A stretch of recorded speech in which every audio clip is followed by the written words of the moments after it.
अध्यक्ष महोदय, हमें प्रश्न का जवाब मिला है। सबसे पहले तो मैं ये पूछना चाहता हूं, जो माननीय मंत्री ये बताए, जो क्या वो समझते हैं जो धनबाद में के लोगों का पिछले अरसों से ये मांग रही है जो धनबाद में एयरपोर्ट बने, क्या माननीय मंत्री मानते हैं जो धनबाद में एयरपोर्ट होना चाहिए? सबसे पहले तो ये बात है, क्योंकि लास्ट पैराग्राफ में उन्होंने लिखा है जो बोकारो में एयरपोर्ट बन रही है जो 50 किलोमीटर के दायरे में है, तो इस चीज का मानते हैं जो धनबाद में एयरपोर्ट होना चाहिए। उसके बाद तो मैं बाकी चीजों का माननीय सदस्य चाहते हैं कि धनबाद में एयरपोर्ट होना चाहिए कि नहीं होना चाहिए, जानना चाह रहे हैं। एयरपोर्ट तो है लेकिन 1B टाइप बरवड्डा हवाई अड्डा अवस्थित है धनबाद जिला। हवाई अड्डा जरूर है लेकिन वहां पर सिर्फ 1B टाइप का है। 1B टाइप के लिए 5 से 8 यात्रियों की क्षमता वाली एयरक्राफ्ट चलती है, तो उसमें 33 एकड़ भूमि पर वो अवस्थित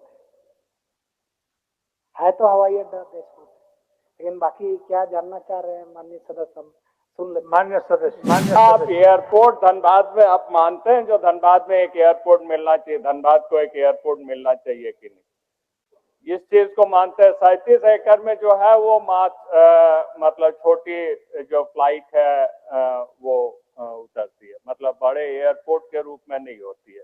1B टाइप हम मान रहे हैं, आपने दिखाया दर्शाया है, लेकिन आपने ये भी किया है जो आपने जब केंद्र सरकार को आपने चिट्ठी करके मना कर दिया है जो नहीं, धनबाद में कोई भी कैटेगरी 2C या कैटेगरी 3C एयरक्राफ्ट की परिचालन है तो हवाई अड्डा का विस्तारीकरण का दिशा में तत्काल कोई कार्रवाई की आवश्यकता प्रतीत नहीं होती है।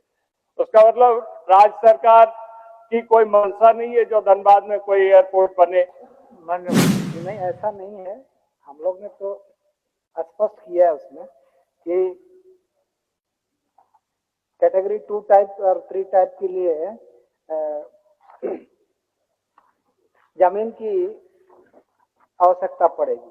जैसे कि इसमें हम लोग ने स्पष्ट किया है कैटेगरी 2C के लिए और 37 एकड़ भूमि की आवश्यकता पड़ेगी और 3C टाइप के लिए 113 एकड़ भूमि की आवश्यकता पड़ेगी, जिसका रनवे जो है 1990 मीटर के लगभग होनी चाहिए। तो इसलिए चूंकि घनी आबादी है वहाँ और भी चीजें संचालित है और वहाँ पे जमीन 113 एकड़ उपलब्ध होना आसान नहीं है, इसलिए हम लोग ने स्पष्ट किया है 50 किलोमीटर दूरी बोकारो में रीजनल कनेक्टिविटी स्कीम के तहत में उड़ान के द्वारा हवाई अड्डा प्रक्रियाधीन है, तो 50 किलोमीटर की दूरी लोग जा करके जा सकते हैं, वहां से एयरक्राफ्ट का सुविधा उनको मिल सकता है, इसीलिए हम लोग ने स्पष्ट किया। धनबाद में संभव नहीं था, इसीलिए बोकारो का हम लोग ने माननीय मंत्री बता रहे थे बोकारो के बारे में, हम लोगों ने मांगा है महोदय धनबाद के लिए। और धनबाद में ऑलरेडी बलियापुर प्रखंड में ऑलरेडी 100 एकड़ के लगभग है महोदय। वहाँ बहुत अगर 10-15 एकड़ मात्र अगर अधिग्रहण किया जाए महोदय, बड़ा बड़ा कल कारखाना के लिए ग्रामीण क्षेत्र में महोदय इन लोगों ने कृषि योग्य जमीन को कर लेता है और यहाँ एकदम खुला हुआ है महोदय। अब पहले से हवाई अड्डा है बलियापुर में, उसको क्यों नहीं लिया जा रहा है महोदय? सरकार से मांग करते हैं माननीय मंत्री उसकी जांच करा के वहाँ हवाई अड्डा किया जाए। पहला प्रश्न का ही जवाब नहीं मिला। हमने पूछा क्या माननीय मंत्री ये समझते हैं जो धनबाद में एक एयरपोर्ट मिलना चाहिए, उसके बाद तो जमीन की बात आती है। जमीन बहुत है, 37 एकड़ जमीन है, ऐसा नहीं है। हम लोग 400-450 एकड़ IIT ISM को दे सकते हैं, तो क्या हम लोग 113 एकड़ जमीन एयरपोर्ट के लिए नहीं दे सकते हैं? तो पहले ये तो माने जो धनबाद को एयरपोर्ट मिलेगी, उसके बाद जमीन हम लोग बताते हैं कहाँ पर है। माननीय सदस्य जो चीज चाह रहे हैं जानना, मैं आपको स्पष्ट कर देता हूँ माननीय सदस्य, क्योंकि बोकारो में ये प्रक्रियाधीन है, क्योंकि दूरी भी बहुत ज्यादा नहीं, इसीलिए ये उड़ान के द्वारा जो हवाई अड्डा के लिए काम शुरू किया गया है, इस कारण से हम लोग ने जिक्र किया है कि 50 किलोमीटर की दूरी है, इसलिए वहाँ के लोग 50 किलोमीटर तय करके भी इसका लाभ ले सकेंगे। और जहाँ तक बात है कि धनबाद को मिलना चाहिए, इसके लिए हम लोग इनकार नहीं करते हैं, लेकिन जमीन की आप लोग अनुपलब्धता के कारण से, वहाँ की सघनता के कारण से वहाँ दिक्कतें आएगी। इस कारण से बोकारो के लिए हम लोग ने स्पष्ट किया है कि वहाँ से भी उनका परिचालन हो सकता है। बोकारो में हो, इसके लिए हम लोग ये नहीं कर रहे, लेकिन फिर भी केंद्र सरकार ने लिखा है आपको जो धनबाद में भी एयरपोर्ट होना चाहिए। आपने सीधा लिख दिया जो मेरे पास जमीन नहीं है इसलिए हम लोग नहीं कर सकते। आपने कभी उपायुक्त को चिट्ठी लिखा है जो भाई धनबाद में एयरपोर्ट बनाने के लिए हमें जमीन उपलब्ध कराया जाए? हम लोग जमीन देंगे।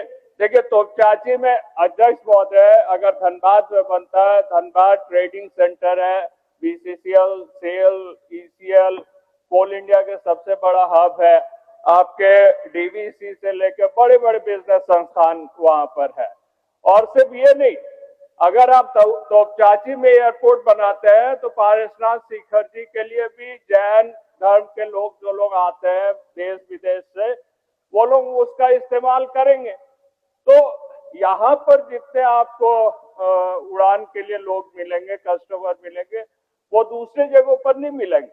आप पहले ये मानिए जो धनबाद में बनना चाहिए, जमीन के लिए आप उपायुक्त को लिखें। आप एफसीआई में, जैसे माननीय मथुरा महतो जी ने कहा, एफसीआई के पास आपका 4000 एकड़ जमीन है।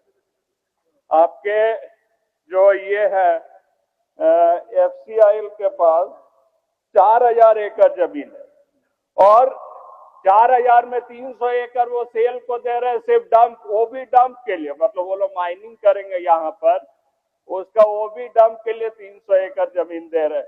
अगर एफसीआईएल को बोले तो क्या 800 एकड़ 500 एकड़ जमीन नहीं दे सकते जितनी हमारी एयरपोर्ट की जरूरत है?